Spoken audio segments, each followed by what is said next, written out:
Hello everyone, इस video में हम लोग बात करने वाले हैं समीक्षा के बारे में, जिसने की एक स्ट्रैटेजी बना करके अपने नीट के स्कोर को 680 प्लस किया।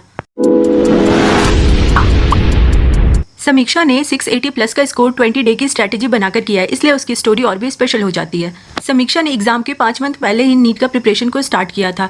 क्योंकि उसका प्रिपरेशन इतना लेट स्टार्ट हुआ था, इसीलिए मार्च तक भी उसका सिलेबस कंप्लीट नहीं हो पाया था। बहुत सारे चैप्टर और उसके बहुत सारे टॉपिक उसके आधे अधूरे थे।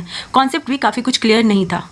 जब ओनली 1 मंथ बचा था, तब उसके बाद उसने न जाने कितने सारे स्ट्रैटेजी वीडियो यूट्यूब पे देखे, कितने सारे मोटिवेशनल वीडियो उसने देखे, कितने सारे शॉर्ट नोट्स बनाने के तरीके को देखे, बट एक भी स्ट्रैटेजी उस समय उसे उस लेवल पे अप्लाई करने लायक नहीं लगी। बाद में उसने खुद की कुछ स्ट्रैटेजी बनाई और उस स्ट्रैटेजी की बदौलत उसने 680 प्लस स्कोर सिक्योर किया। एंड वही स्ट्रैटेजी इस वीडियो में आपको बताने जा रही हूँ। सो स्टेप 1, उसने एक डायरी में 2 कॉलम बनाए। एक साइड उसने मोस्ट इंपॉर्टेंट चैप्टर का नाम लिखा और दूसरे साइड उस चैप्टर के मोस्ट इंपॉर्टेंट टॉपिक और जो हाई वेटेज टॉपिक होते हैं उसका नाम लिखा। सो इसे लिखने का ये फायदा हुआ कि वो जो भी कुछ पढ़ रही थी, अब उसे ना पढ़ के उसने सबसे पहले इन्हीं चैप्टर के इन्हीं टॉपिक को उठाया। इससे क्या हुआ कि जो मोस्ट इंपॉर्टेंट टॉपिक है उस पर क्वेश्चन आने के ज़्यादा चांसेस होते हैं, वो सारे टॉपिक उसके प्रिपेयर होने शुरू हो गए।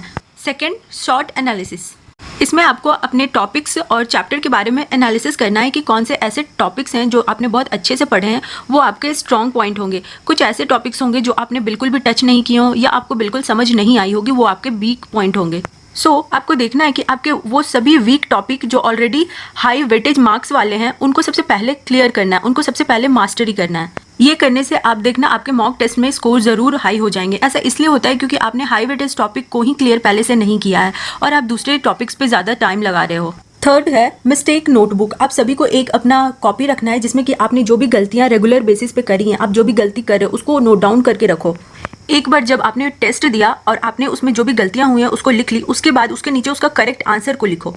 इसमें आप बार बार करोगे तो आपको ज़रूर कुछ ना कुछ सिमिलर मिलेगा जो कि आप बार बार गलत कर रहे हो, और उस चीज़ को आपको फाइंड करके उसे आपको मास्टरी करनी है। एंड एवरी डे उस मिस्टेक नोटबुक को रिवाइज करना है। जो भी क्वेश्चन गलत हुआ है उसका सही आंसर आपको प्रैक्टिस करते जाना है। नेक्स्ट पॉइंट है easy to forget. Easy to forget में वो सारी चीज़ें आती हैं जो छोटे छोटे फॉर्मूले होते हैं, जो कि हम लोग कितनी बार भी याद करते हैं बट वो किसी न किसी कारण हमारे दिमाग से निकल जाते हैं। तो ऐसी चीज़ों को हमें इकट्ठा रखना है, या इसके लिए भी एक बुक बना लेनी है या फिर मिस्टेक कॉपी में ही से भी नोट। अब एवरी डे मिस्टेक कॉपी के मिस्टेक वाले पॉइंट को और इजी टू फॉरगेट वाले पॉइंट को एवरी डे मॉर्निंग में रिवाइज करें। सो ये कुछ पॉइंट्स है जिसे कि लास्ट मोमेंट में, लास्ट 10 डेज, 15 डेज, 20 डेज में प्रैक्टिस करने से स्कोर में इंप्रूवमेंट समीक्षा का आया और डेफिनेटली आपका भी आएगा।